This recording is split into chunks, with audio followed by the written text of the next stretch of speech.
Life on the Mississippi by Mark Twain, author of The Innocents Abroad, Roughing It, The Prince and the Pauper, etc., with more than 300 illustrations. Sold by subscription only. Boston, James R. Osgood and Company, 1883. Chapter 1. The River and Its History. The Mississippi is well worth reading about. It is not a commonplace river, but, on the contrary, is in all ways remarkable. Considering the Missouri its main branch, it is the longest river in the world, 4,300 miles. It seems safe to say that it is also the crookedest river in the world, since in one part of its journey it uses up 1,300 miles to cover the same ground that the crow would fly over in 675. It discharges 3 times as much water as the St. Lawrence, 25 times as much as the Rhine, and 338 times as much as the Thames. No other river has so vast a drainage basin. It draws its water supply from 28 states and territories, from Delaware on the Atlantic seaboard, and from all the country between that and Idaho on the Pacific slope, a spread of 45 degrees of longitude.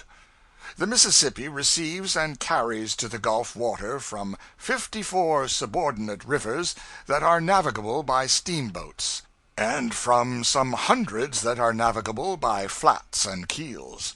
The area of its drainage basin is as great as the combined areas of England, Wales, Scotland, Ireland, France, Spain, Portugal, Germany, Austria, Italy, and Turkey, and almost all this wide region is fertile. The Mississippi Valley proper is exceptionally so. It is a remarkable river in this, that instead of widening towards its mouth, it grows narrower and deeper. From the junction of the Ohio to a point halfway down to the sea, the width averages a mile in high water. Thence to the sea the width steadily diminishes, until, at the passes above the mouth, it is but little over half a mile. At the junction of the Ohio the Mississippi's depth is 87 feet. The depth increases gradually, reaching 129 just above the mouth. The difference in rise and fall is also remarkable, not in the upper but in the lower river. The rise is tolerably uniform down to Natchez, 360 miles above the mouth, about 50 feet. But at Bayou La Fourche the river rises only 24 feet. At New Orleans only 15, and just above the mouth only 2 1/2. An article in the New Orleans Times-Democrat, based upon reports of able engineers, states that the river annually empties 406 million tons of mud into the Gulf of Mexico, which brings to mind Captain Marryat's rude name for the Mississippi, the Great Sewer. This mud solidified would make a mass a mile square and 241 feet high. The mud deposit gradually extends the land, but only gradually. It has extended it not quite a third of a mile in the 200 years which have elapsed since the river took its place in history. The belief of the scientific people is that the mouth used to be at Baton Rouge, where the hills cease, and that the 200 miles of land between there and the Gulf was built by the river. This gives us the age of that piece of country, without any trouble at all, 120,000 years. Yet it is much the youthfulest batch of country that lies around there anywhere. The Mississippi is remarkable in still another way: its disposition to make prodigious jumps by cutting through narrow necks of land, and thus straightening and shortening itself. More than once it has shortened itself 30 miles at a single jump. These cut-offs have had curious effects. They have thrown several river towns out into the rural districts, and built up sandbars and forests in front of them. The town of Delta used to be 3 miles below Vicksburg. A recent cut-off has radically changed the position, and Delta is now 2 miles above Vicksburg. Both of these river towns have been retired to the country by that cut-off. A cutoff plays havoc with boundary lines and jurisdictions. For instance, a man is living in the state of Mississippi today, a cutoff occurs tonight, and tomorrow the man finds himself and his land over on the other side of the river, within the boundaries and subject to the laws of the state of Louisiana. Such a thing happening in the upper rivers in the old times could have transferred a slave from Missouri to Illinois and made a free man of him.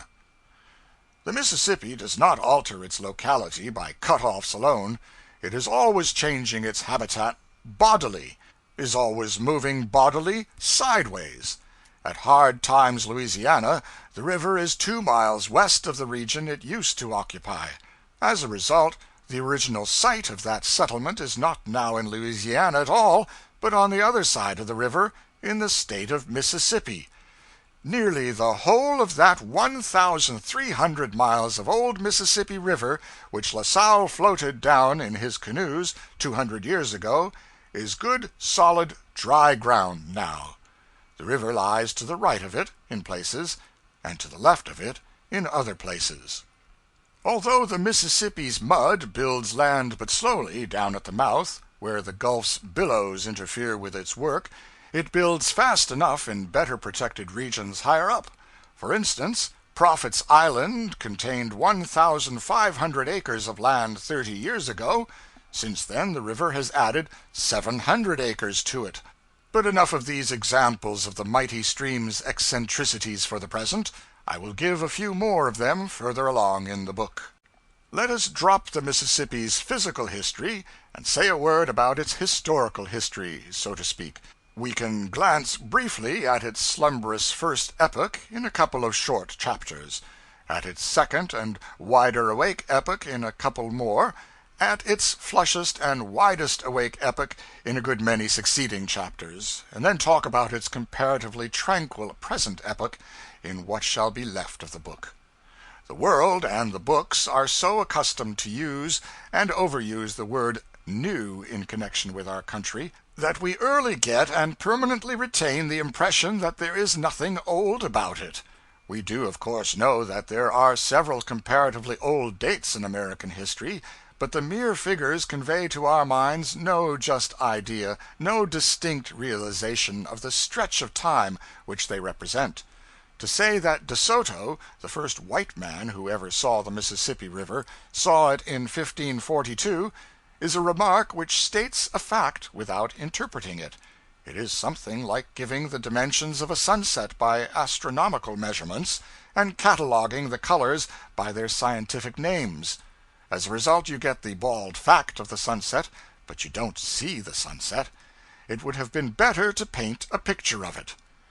The date 1542, standing by itself, means little or nothing to us, but when one groups a few neighboring historical dates and facts around it, he adds perspective and color, and then realizes that this is one of the American dates which is quite respectable for age.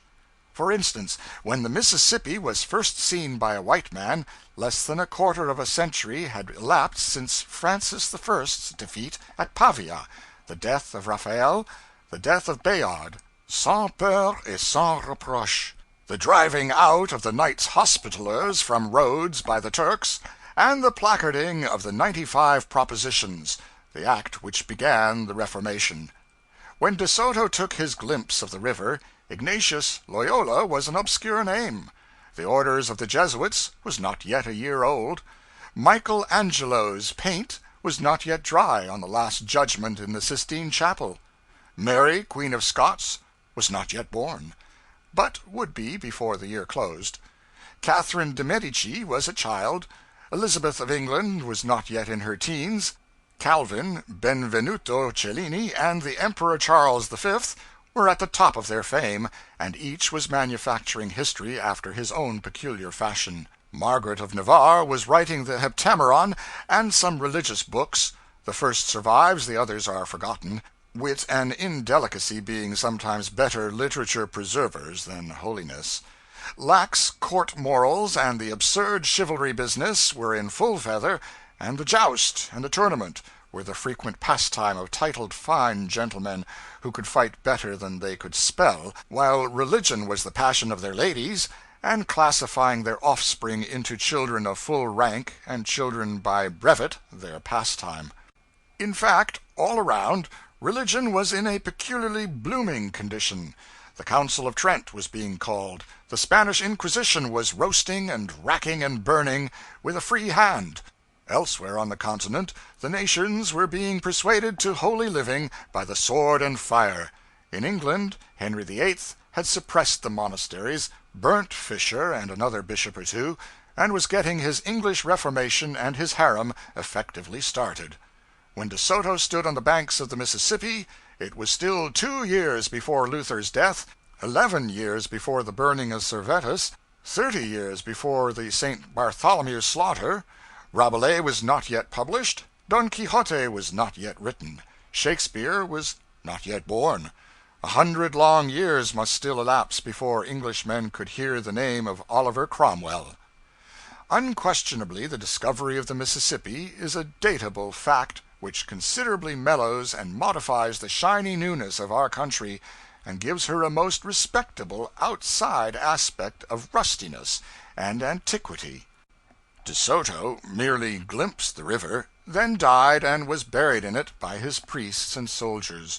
One would expect the priests and the soldiers to multiply the river's dimensions by 10, the Spanish custom of the day, and thus move other adventurers to go at once and explore it. On the contrary, their narratives, when they reached home, did not excite that amount of curiosity. The Mississippi was left unvisited by whites during a term of years which seems incredible in our energetic days. One may 'sense' the interval to his mind, after a fashion, by dividing it up in this way. After De Soto glimpsed the river, a fraction short of a quarter of a century elapsed, and then Shakespeare was born, lived a trifle more than half a century, then died, and when he had been in his grave considerably more than half a century, the second white man saw the Mississippi. In our day we don't allow 130 years to elapse between glimpses of a marvel. If somebody should discover a creek in the county next to the one that the North Pole is in, Europe and America would start 15 costly expeditions thither, one to explore the creek, and the other 14 to hunt for each other. For more than 150 years there had been white settlements on our Atlantic coasts. These people were in intimate communication with the Indians. In the South the Spaniards were robbing, slaughtering, enslaving, and converting them. Higher up, the English were trading beads and blankets to them for a consideration, and throwing in civilization and whiskey for lagniappe. And in Canada the French were schooling them, in a rudimentary way, missionarying among them, and drawing whole populations of them at a time to Quebec, and later to Montreal, to buy furs of them. Necessarily, then, these various clusters of whites must have heard of the great river of the Far West, and indeed they did hear of it vaguely, so vaguely and indefinitely that its course, proportions, and locality were hardly even guessable. The mere mysteriousness of the matter ought to have fired curiosity and compelled exploration, but this did not occur. Apparently nobody happened to want such a river, nobody needed it, nobody was curious about it. So, for a century and a half, the Mississippi remained out of the market and undisturbed. When De Soto found it, he was not hunting for a river, and had no present occasion for one. Consequently, he did not value it, or even take any particular notice of it. But at last, La Salle, the Frenchman, conceived the idea of seeking out that river and exploring it. It always happens that when a man seizes upon a neglected and important idea, people inflamed with the same notion crop up all around. It happened so in this instance. Naturally, the question suggests itself, why did these people want the river now, when nobody had wanted it in the 5 preceding generations? Apparently it was because at this late day they thought they had discovered a way to make it useful. For it had come to be believed that the Mississippi emptied into the Gulf of California, and therefore afforded a short cut from Canada to China. Previously, the supposition had been that it emptied into the Atlantic, or Sea of Virginia. End of chapter 1.